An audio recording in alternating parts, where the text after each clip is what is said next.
Kakak tahu kampus STIM Putra ini dari mana? Aku tahu kampus ini tuh dari dulu mahasiswa yang ada di sini tuh di kampus ini tuh mereka datang ke sekolah saya, mereka promosiin kampusnya gitu dengan memberikan sebuah ujian. Yang mana jika ujiannya itu banyak benar, maka kita akan mendapatkan beasiswa yang lebih besar lagi gitu. Jadi juga gini kan saya mikir, wah ini bagus juga ini kampus ini gitu kan, karena saya juga sudah memikirkan apa jurusan yang saya ambil dan kebetulan kampus ini tuh ada gitu jurusan yang saya minati gitu Kak.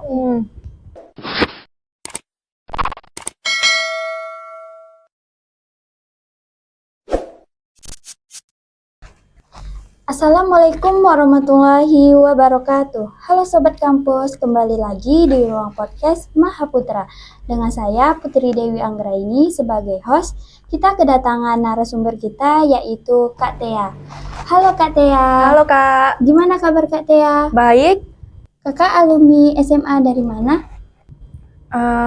Aku alumni dari SMA Negeri 1 Kampar Kiri. Di mananya tuh Kak? Di Lipatken Selatan. Oke. Kira-kira kalau dari Pekanbaru ke Lipatken itu berapa jam ya Kak? Kurang lebih sih 2,5 jam ya Kak. 2,5 jam atau 3 jam lah gitu. Kalau contohnya macet atau lampu merah, sekitaran itu loh Kak. Oke. Sebelumnya Kakak waktu SMA ambil jurusan apa? Jurusan IPS. Oke. Alasan Kakak mengambil jurusan IPS itu kenapa? Karena ya aku tuh punya minat di ilmu-ilmu sosial Kak. Seperti di bidang sosiologi, sejarah. Apalagi kan sejarah di IPS itu ada 2 Kak. Jadi lebih mendalami tentang peradaban. Berarti Kakak suka nonton-nonton sejarah gitu ya? Iya, Kak? sejarah Indonesia yang G30 SPKI itu seneng banget sih Kak aku nontonnya itu. Setelah lulus, apakah langsung ke STIM Mahaputra atau ada yang lain Kak? Setelah lulus ya, sebelumnya ya Kak, aku tidak mengetahui gitu adanya kampus STIM Mahaputra ini di sini. Jadi aku tuh pernah mendaftar di salah satu universitas yang ada di Riau ini. Saya mendaftar lewat jalur PSUD. PSUD itu apa Kak? PSUD itu adalah penjaringan siswa unggul daerah. Oh. Jadi itu mendaftarnya itu lewat lapor ya Kak, rapor gitu. Iya. Mendaftarnya itu melihat nilai rapor kita gitu, lah ya. iya. Jadi seleksinya itu lewat jalur rapor gitu. Jadi saya pun lolos jalur itu Kak. Kenapa nggak Kakak ambil aja? Ya alasan aku nggak ngambil itu karena yang saya daftar ini juga ini tuh perguruan tinggi swasta gitu kan. Ada juga swasta yang bisa meringankan orang tuanya buat berkuliah anaknya di situ. Ada juga swasta yang membuat orang tuanya itu terbebani dengan biaya-biaya yang ada di situ. Jadi perguruan tinggi ini tuh swasta Kak. Jadi lebih mahal gitu Kak biayanya.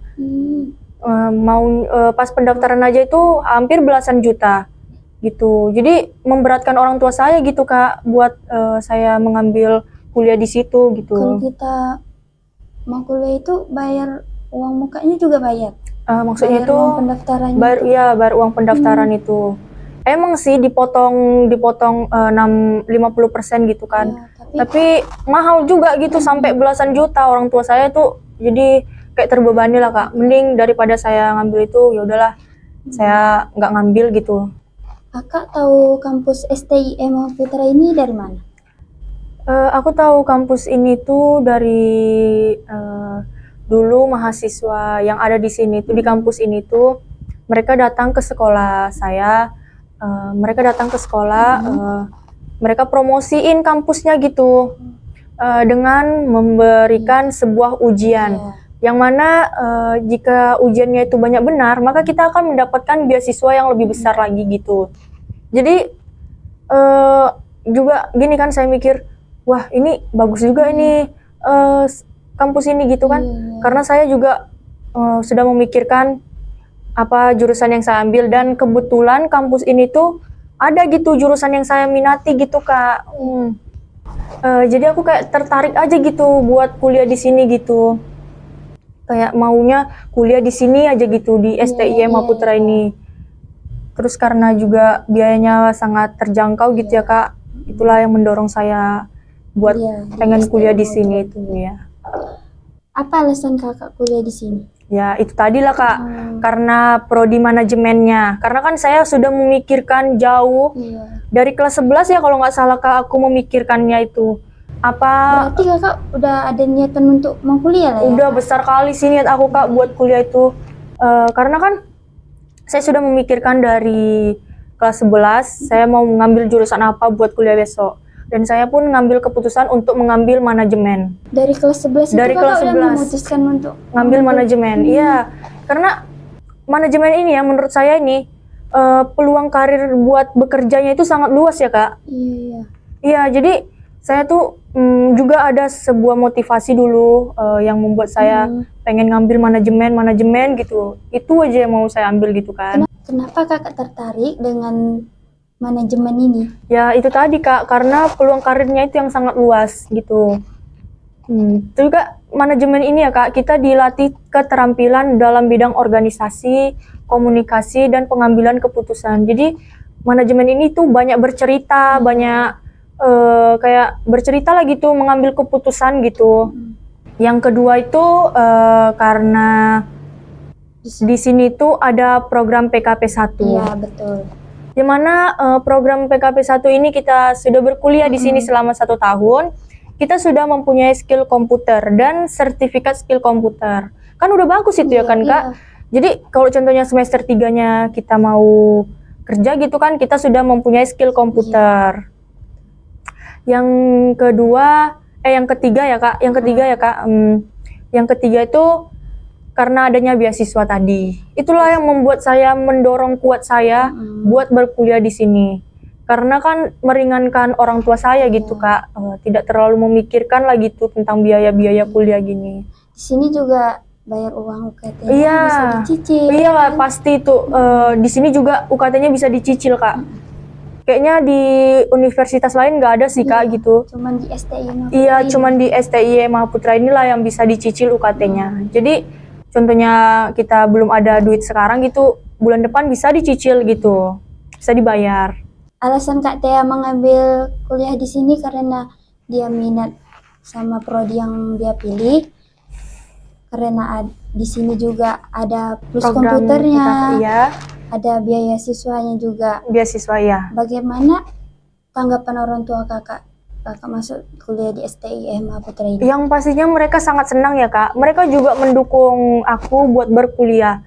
Di mana aja gitu aku tuh berkuliah, mereka pasti mendukung gitu. Bagus dong Kak. Iya, mereka tuh pengen anaknya itu sukses ke depannya gitu kan.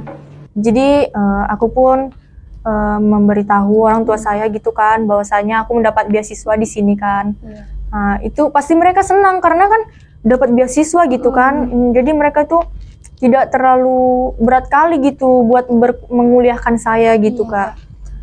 Jadi kayak mereka tuh senang dan bangga lah Kak karena anaknya bisa berkuliah di sini gitu. Impian kakak setelah kuliah mau jadi apa? Impian aku setelah kuliah itu ya Kak, setelah lulus kuliah gini, aku tuh mau jadi pebisnis. Wih, keren dong Kak. Iya, yang mana aku tuh pengen punya usaha sendiri. Aku tuh nggak mau diatur-atur gitu Kak, aku tuh mau jadi bos gitu. Iya, percuma dong kita udah kuliah tinggi-tinggi kita jadi diatur-atur sama orang gitu kan. Jadi pengennya tuh punya usaha sendiri. Iya, jadi itulah keinginan saya tuh buat berkuliah ini mau jadi pebisnis. Yang terutama juga membuat orang tua saya senang gitu kan dengan apa yang telah saya capai. Juga mereka tidak kayak mereka tuh tidak sia-sia gitu Kak menyekolahkan saya tinggi-tinggi. Jadi itulah keinginan saya buat berkuliah ini kan. Saya ingin yang pertama itu ingin membahagiakan orang tua saya terlebih dahulu dan menjadi seorang pebisnis. Sebelumnya kakak pernah berbisnis juga?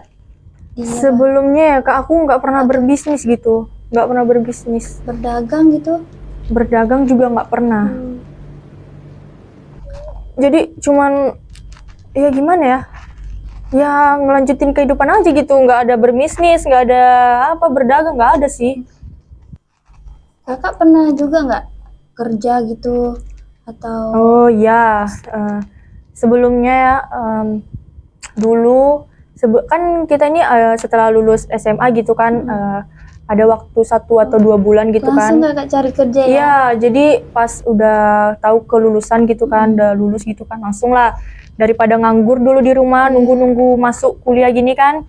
Nah, jadi kerjalah dulu sebentar gitu kan, sembari menunggu pemberitahuan bahwasanya kita akan kuliah gitu. Jadi saya pernah bekerja di salah satu briling. Briling itu juga dia tuh konter juga Kak. Jadi aku ngehandle semuanya gitu. Briling, konter, terus tuh dia tuh berjualan gas. Jadi aku yang ngehandle sendiri gitu, memegang uang puluhan juta gitu Kak. Keren kakak ya. Iya. Jadi kan kalau kerja di briling itu pasti resikonya juga ada ya kan Iya, Kak. pasti. Jadi karena saya juga sudah tahu resikonya itu sangat besar, saya tetap berpegang teguh. Saya mau gitu kan bekerja di situ. Apapun resikonya saya terima gitu kan. Dan selama saya bekerja situ tidak ada kejadian-kejadian buruk Kak. Aman semuanya gitu kan, terkendali, nggak pernah ada kayak ada kan pembukuan nanti tuh kan kayak nggak pernah ada minus gitu. Iya. Jadi kayak uangnya lebih ya mungkin itu ada selisih-selisih kayak dari barang gitu kan. Jadi ya udah sampai aku ada panggilan gitu kan buat kuliah di sini gitu kan Kak. Jadi kakak Baru berhenti. coba dong kak kasih motivasi untuk teman-temannya semua. Motivasi buat teman-teman semuanya, jangan ragu untuk memulai karena setiap langkah kecil yang kamu ambil hari ini akan membawa kamu lebih dekat ke impian kamu di masa depan. Kuliah bukan hanya untuk mendapatkan gelar, tetapi tentang mewujudkan potensi diri, meningkatkan kemampuan dan membuka peluang karir yang luas. Jadi, ayo kita bersama memulai perjalanan baru. Oke, terima kasih motivasi untuk Kak Teanya. Oke, Kak. Oke, terima kasih Kak motivasi dari Kak Teanya. Semoga podcast pada kali ini dapat termotivasi dan menjadi pelajaran untuk kita semua. Sekian podcast pada siang hari ini.